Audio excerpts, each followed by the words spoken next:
You're asking about what does the world look like when AI can help optimize 24/7? Well, it looks like a world where your website is constantly and continuously changing based on what it's learning over time.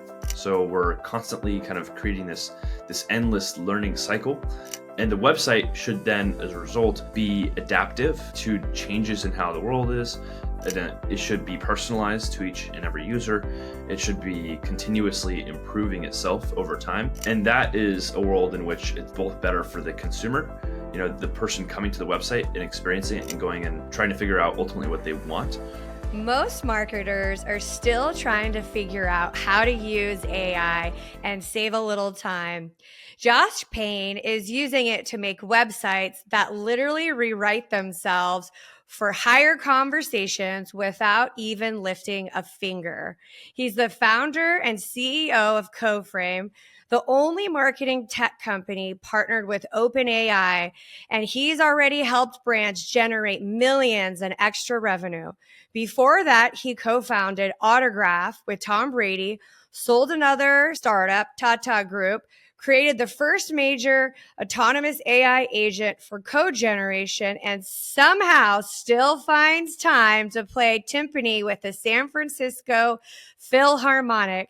Today on the Executive Connect podcast, he's here to talk about the future of AI marketing and why the most valuable marketers on your team might not be human.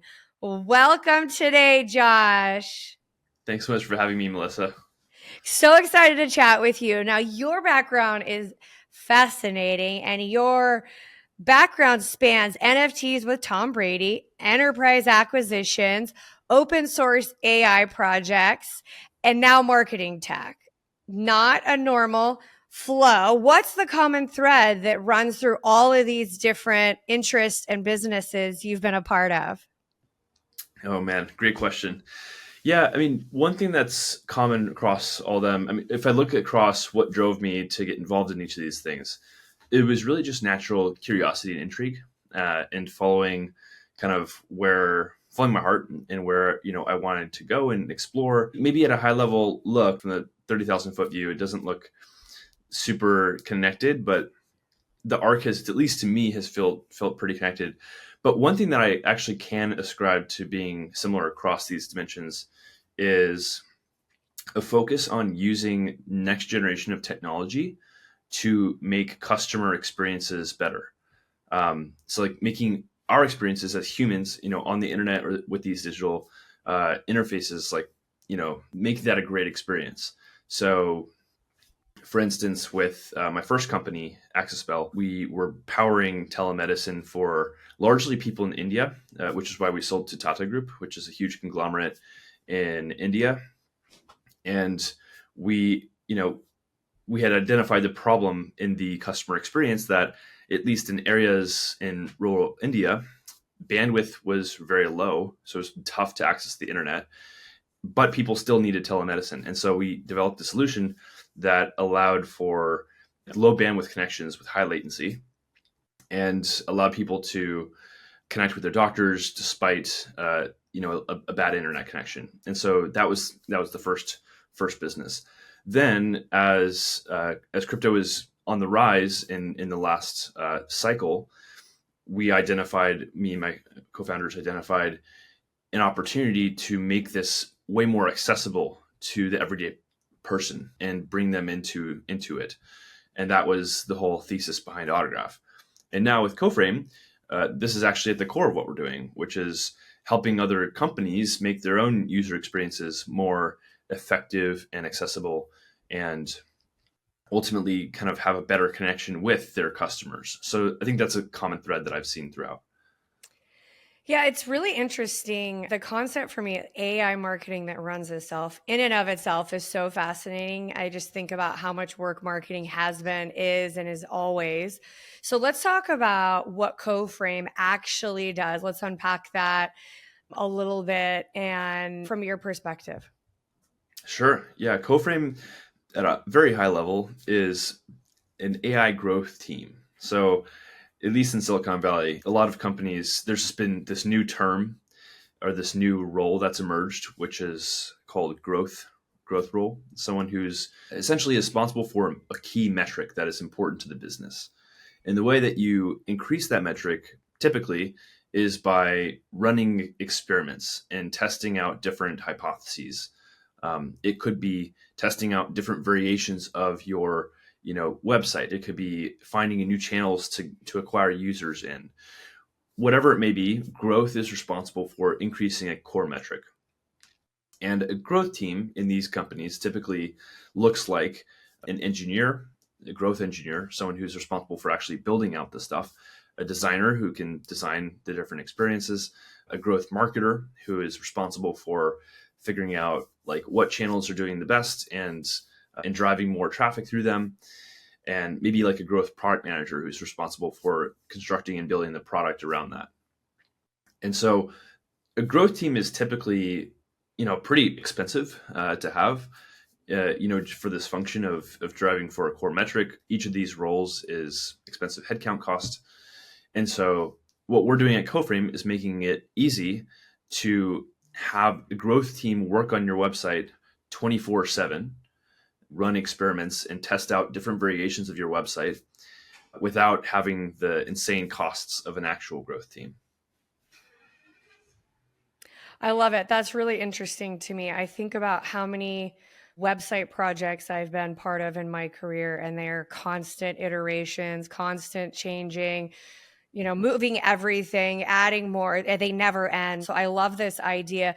I'm curious what you see the biggest opportunity with that is. Talk to me a little bit about like this constant, reinventing itself all the time, every day. Like I know with marketing, before AI, I would say they were sprints. Like in the next 90 days, we're going to get this, this, this. We're going to upload this, this, this. And now if we're doing it every day, like what is the biggest opportunity there?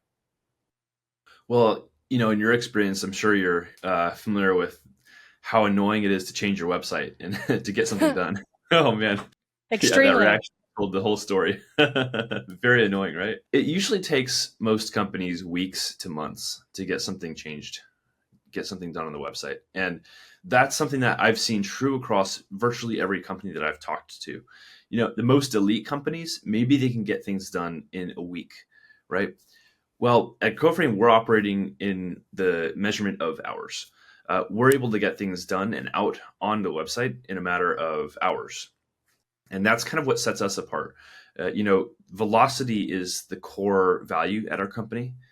Velocity being the rate at which you're moving and also the direction. And what we're really focused on helping companies do is create this culture of rapid experimentation, rapid velocity. You're asking about what does the world look like when AI can help optimize 24/7? Well, it looks like a world where your website is constantly and continuously changing based on what it's learning over time.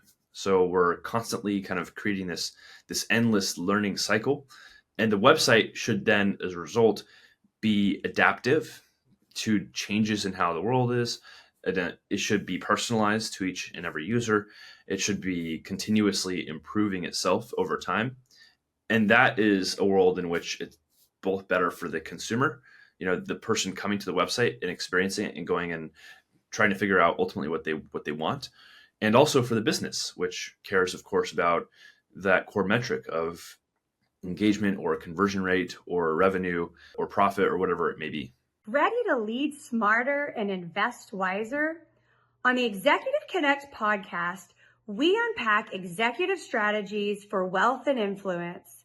Hit the subscribe button now. Don't just watch, act. Yeah, and I think of, back to your original comment about how difficult it is to change a website and the time. From my perspective, it's been because of so many stakeholders that were Mm-hmm. involved in changing, what the messaging is, what the white papers look like, what are we asking, how are we gathering information. So it's not only the stakeholders. I'm curious about like how does that affect SEO and optimization of your website? Like if you're constantly changing it, does it affect like searchability or anything like that when you're changing it that much? Yeah, that's a great question. So it can, and that's why it's really important to be smart about how you're optimizing. There are ways to avoid the impacts on SEO if you're using a smart vendor or working with a great in-house team to do this experimentation. Google, for instance, highly encourages experimentation. They have in their own culture that's heavily experimentation oriented. But there's a right way to do experimentation that helps to actually increase your search rankings, and there's a wrong way to do it. Of course, at Coframe, we do it the right way, and it's been a lot of time studying that and kind of getting behind that. But there's certainly a wrong way to do it. If you're constantly changing your site, making very big changes and doing it in a way that is like kind of it is confusing the Google bot.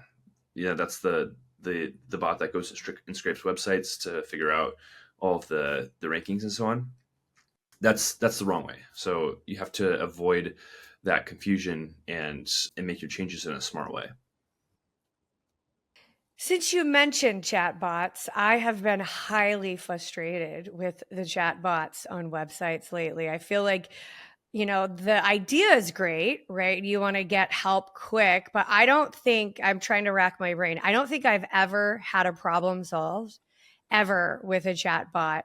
But I know you've built GPT Migrate, the first major autonomous AI agent for code generation. How close, talk to me a little bit about that and how close are we to seeing the same kind of autonomy in marketing? Well, that's a great question. And there are a couple of ways where AI is going to transform the world. One category is in what you're referring to as chatbots. That's what I like to think of as co-pilot mode, where you have a human in the loop and you're going back and forth and working with the AI to create an outcome. That is currently where most people are experiencing AI today. And it's also where most of the value is coming from. The second category is in this realm of autopilot, I like to call. This is where you have human out of the loop, and ultimately you have a fully autonomous system that's able to do things on its own. The analogy I like to use here is the Iron Man suit versus the Iron Giant.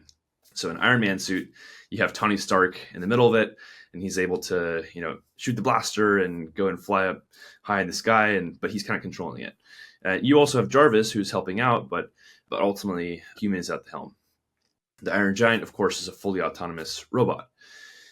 And so the pattern that we're seeing is that co-pilot experiences are today the most powerful way to use AI, because humans still have a level of insight that hasn't been achieved by any AI model yet. Now, GPT Migrate is a great example of a fully autonomous system. The reason why it was unique at the time is it is something where you can point it at a task and then completely take your hands off the wheel, come back in an hour, and then it would be done. Of course, it is something that was very much a proof of concept at the point at which this was built. The models have gotten better, certainly, but even for that task that I was looking to solve with this project, the models still aren't good enough to do them at a production-ready scale. For most companies, it only works on small code bases. And for the audience who is not familiar, GPT Migrate is a tool that helps to migrate code from one language to another. So let's say you've written some code that does some type of business functionality in, 20 or 30 years ago on a very old stack. Maybe it's even running on a mainframe computer, which is like a very old computer. Typically, businesses like to modernize nowadays because that code ends up becoming a liability. It's expensive to run, expensive to maintain. The mainframes can break down. And so you want to port it over to a more modern stack. But that process of rewriting all of that code into a more modern language or framework is very expensive. You're going to usually hire an outsourced development shop. Accenture does a lot of this stuff. So does all the big consulting firms. And that's going to cost you sometimes tens of millions of dollars to do. And so GPT Migrate is a project that is aimed to kind of do that autonomously, fully. And so back to my original point, though, most of the value that's being created in the world today, and this actually GPT Migrate is a great example of this because, again, the models aren't quite good enough yet. Most of the value being created today is where a human is actually leveraging AI in a more of a co-pilot scenario.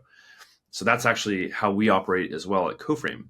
We have optimization and growth experts who are at the helm for each of our customers and basically able to wield this Iron Man suit to do way more and way more effectively than they could possibly do, than the customer could possibly do either with an agency or with an in-house growth team. I love it. That's really interesting. I'm curious. I always love to talk about lessons learned in our life. I think there's so much knowledge in the mistakes we make, but you've built and scaled companies from zero to unicorn and far beyond. For founders that are listening, what are some of the biggest lessons you wish you learned sooner, and maybe some of the ways you've pivoted since then? Yeah, one lesson I wish I learned sooner was about being susceptible to what I call comfort work. So let me explain. Comfort work is what I call any type of work where you actually find yourself in a little bit of a rut doing it, and it's not actually moving the needle. It's not actually the most important thing for your business. So a couple of examples here. One example, I really like to code, especially nowadays with vibe coding, as they call it, which is this idea that of AI just helping to write the code with you, and it's really, really nice and easy, and it's fun. Whenever I found myself coding for my business, at least doing a lot of it, I would say, I think it's okay in moderation. Whenever I'm really, really focused on it, the business tends to just do worse. The other functions tend to suffer because I need to be focused on sales and on growth and on operational stuff and recruiting, and coding is not one of those things. I've handed that off to people who are better than me, much better than me at the company. And so I shouldn't be doing it that much anymore. So I like to call this comfort work because I find it kind of, rewarding to do it. Just sit down and get something done. It feels productive, and that's kind of the risk. So with comfort work, the whole point of this is it is comfortable and it makes you feel productive when you actually aren't doing the most important thing. Another example of this is having a full calendar of meetings and maybe like feeling even some satisfaction when you've gotten through a big full day of meetings. It's like, oh, I did a lot of work today. In most cases, you've done like negative, you've created negative value, because unless those are like high value sales calls or, like if they're a bunch of internal meetings, that's actually I've seen kill companies. At my last company, Autograph, when we were hitting scale, we ended up being susceptible to this as well, where, there was a lot of bureaucracy and a lot of meetings. Everyone had meetings on their calendar. I had a full calendar of meetings all day. That was not the most important thing for me to do at the time. And so, taking a step back, how do we kind of identify that? And this is also something I wish I'd learned earlier. I'm still learning how to do well today, to this day. Just take a step back and think to yourself at a high level, what are the things that, regardless of how hard they are, would really move the needle for my company or for myself, even if they're difficult, again, especially if they're difficult in some cases, because building that ability to do difficult things is actually a core skill.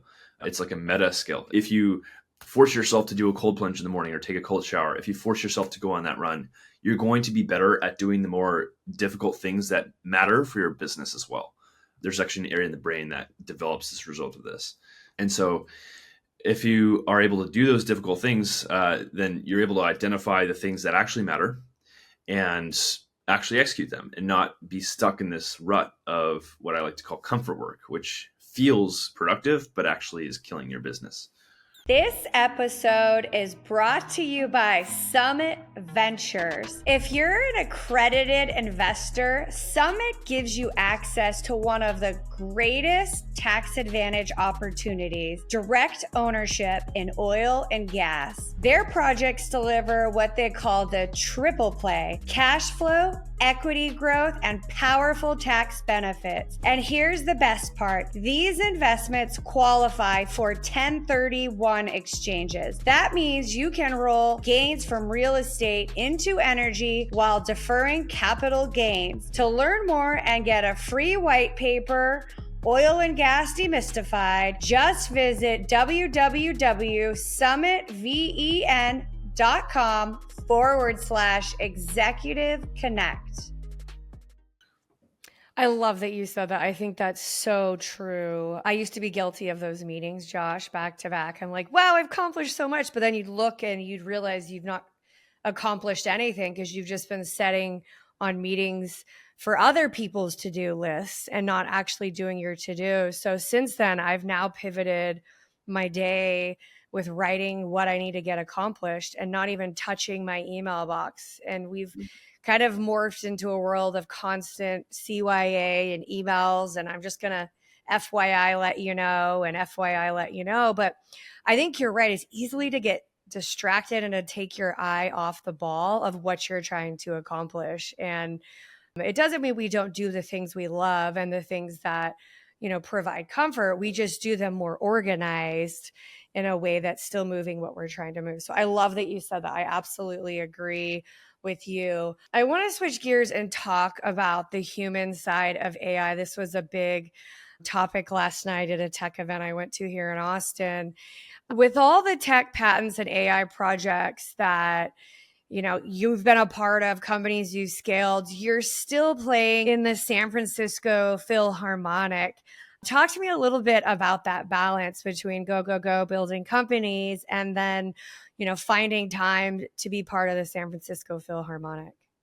No, that's a good question. Yeah, that's been something that's been consistent throughout my life so far, is having balance for, in my case, music is the thing that keeps me sane. And it's just very important for me to continue doing. I've been doing music as like a core life activity for probably like 2 decades now. And so it's been very, very important for me to continue it.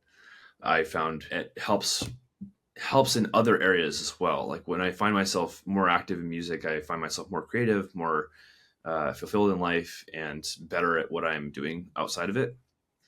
And I actually had a period of time a couple of years ago where I didn't play music because I was living out in LA. And that period of time was actually quite challenging. For me, I felt myself kind of in a rut. I didn't feel very creative or productive. And I actually started flying up to the Bay Area, which is where I'm based, in order to play music again, because I had friends up here that I was able to do music with. And so that's actually been very, very important to me. I think for everyone, there exists a thing, like an activity going into nature. It could be reading, it could be going and meditating, or it could be painting. For me, it's music that allows you to maybe unwind isn't the right word. It's rather express yourself in a different dimension, and to activate that part of your brain that maybe like lets the other part that's kind of involved in work recharge a bit as well. And so for me, having that balance has been of utmost importance. And that's why I make time to play in some of these other groups. SF Philharmonic is nice because it doesn't have a crazy rehearsal schedule. There's like 4 or so rehearsals per quarter per concert, and we have a concert like 3 quarters out of the year. And so all in all, it's like, not a ton of time, but it still is enough to refill that tank, of creativity and music. This episode is sponsored by Texas Freedom Fund. If you're an accredited investor looking to protect your purchasing power, reduce taxes, and own real Texas energy assets, listen up. The Texas Freedom Fund invests in proven oil and gas projects in the Eagle Ford Shale with no debt and strong tax advantages like intangible drilling costs applied against active income. Minimum investment is $25,000 and the sponsor invests right alongside every single deal. Learn more at texasfreedomfund.executiveconnectpodcast.com. Energy, opportunity, and Texas grit working for your portfolio. Yeah, I think that's another important part is finding an outlet outside of just work, where you can burn off some stress. You can use a different side of your brain. I know that has been kind of my through line, is finding things that take my mind off the things that I'm working on. And then I come back and I have a fresh perspective versus kind of go. I love that yours is music. It's one of the areas I've always endeavored to get better at. I just haven't yet. So music is a different side of the brain for me as well. Let's talk a little bit, like, I feel like I don't even know if I want to ask this question, but my brain is thinking, like, what's next in marketing 5 years from now? But like 5 years in AI and technology is like 50 years Oh out, yeah. it seems like this day. So maybe I'll just leave it to you to unpack. But what's next for marketers, marketing and AI, and what should businesses and people be on the lookout when it comes to AI and marketing? That's a great question. I'm glad you asked it. There are a couple things that come to mind. Uh, the biggest thing, the thing that I think is going to be, if we look at the patterns of how people are using technology, using AI, and using the internet more broadly, one of the things that we're seeing quite a bit is that people are engaging through their like chat interfaces with using ChatGPT and using Perplexity and using Claude. And we'll see, when agent technology ends up becoming more used. It's still in its early days because OpenAI just launched its sort of like agent mode, and I know that there's deep research. People use that a lot. What we're seeing is that people are using these chat clients both to get information and to get things done. And so they don't actually have to go out to the different websites to accomplish what they want to accomplish, to learn what they want to learn, and to purchase what they want to purchase, and so on.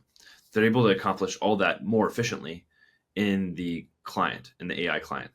And so what that means is that there's going to be an influx of agents, which we like to call, that go out, AI, systems that go out and make these decisions on people's behalf, or at least surface the information to them and go out and find the information for them and take certain actions for them.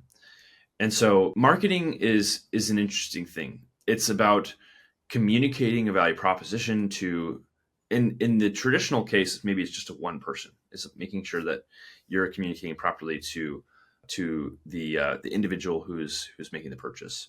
In the B2B sense, it gets a little bit more complicated. You're responsible for marketing to someone who is sort of like the first layer in the business, but you also have to market to the decision maker, which might be a couple layers in the business. And so you have to be adept at both sides of it.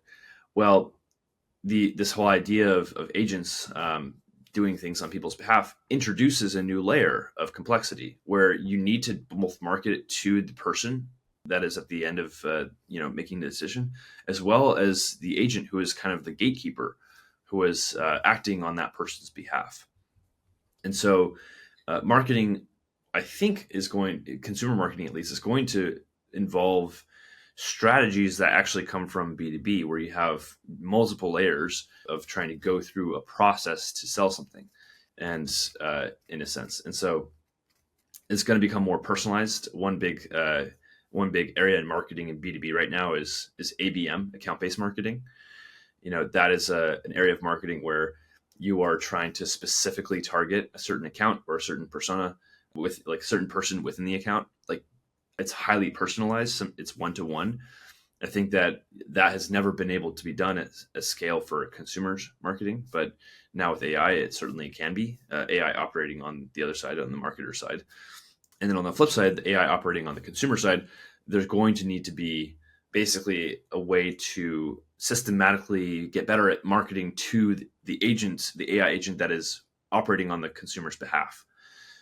There's this area, it's TBD what the acronym is going to be called, but I think AEO is the current front runner. Basically, this idea of optimizing for AI search engines. So making sure that your brand pops up in one of the top results in ChatGPT and Perplexity and so on. So, the couple different terms that have been used are AIO or GEO. AEO stands for answer engine optimization. GEO stands for generative engine optimization. ASO, which is AI search optimization. There's a lot of terms. Anyway, that's going to be a very important thing for businesses. We're already starting to see a lot of traffic from Google get reduced, and people coming from ChatGPT and other services like this. We're starting to also see a way higher conversion rate from people coming from the chat services than they are from Google, which is very interesting. And SEO as a traditional strategy is very much, in some cases, it's failing for businesses. It's not working anymore because of these AI engines that people need to be optimized for. So that's kind of the trend that I'm seeing here. I love it. We shall see, Josh. We shall see. I'm anxious to hear more. Kind of any final thoughts that you want to share with our listeners, or anything that we didn't touch on that you want to leave with them? Well, something that I found quite useful as I explore in this world of AI is really just getting my hands dirty and playing around with it. It's been never been easier to actually, you know, take on a task that you might feel was impossible to try before, or like, oh, I've never coded before. Like there's no way I could even get started. Or, I've never like, I've never marketed in before. I've never run paid media before. There's no way I could learn at this point in my career. Like, it's never easier to get started with something. All you have to do is open up your mind and open up your kind of like, uh, you have to be willing to explore and also let these systems help you out. And so something I really encourage people to do is, if some type of like task that you want to accomplish, or thing that you want to learn that you haven't been able to yet, just like jump into ChatGPT or Claude and let it help you get started. Like, you'll be so surprised about how capable these systems are. And it's actually worth paying for like a pro subscription to get this access to the smartest models on these systems. I'm actually like shocked at how many people don't do that. And it's like, wow, it's just night and day difference in terms of the quality. Like, this is such a game changer that it's dumb not to pay to like get the subscription. It It's can like really 20 help. bucks or something super Right. cheap, right? When you look at, like, again, like thinking about what the most important thing is, like working at comfort work is like not working on the most important thing, and that's hurting your business. Another thing that is important to do is identify, where do you get leverage? Where are the places where you get way higher ROI? If you have a system that like helps, even by like let's say, even by like 20% makes you 20% more efficient versus something that makes you 10% more efficient. When you look at the arc of like a month of work, even, it is way more valuable to have that 20% boost and pay a little bit for it than it is to have that 10% boost. It's just like, you have to think about it reasonably, um, anyway, back to my original point. It's I really just encourage people to go in and let the systems help you figure out how to accomplish what you want to accomplish. You can go and ask questions like, how do I get started? How do I even, how do I, and they're so helpful that they'll walk you through anything. It's something it's like, find it so fascinating how most people don't even use this incredible tool that is now available to us. So that's what I would urge people to go and do. And anything that they're trying to kind of set off and accomplish, it's very useful. I love it. That's great advice. I think I would agree with you. I'm shocked more people don't spend their $21 a month for their subscription. Great takeaway for today's call. Josh, what is the best way for our listeners to connect with you, to learn more about Coframe?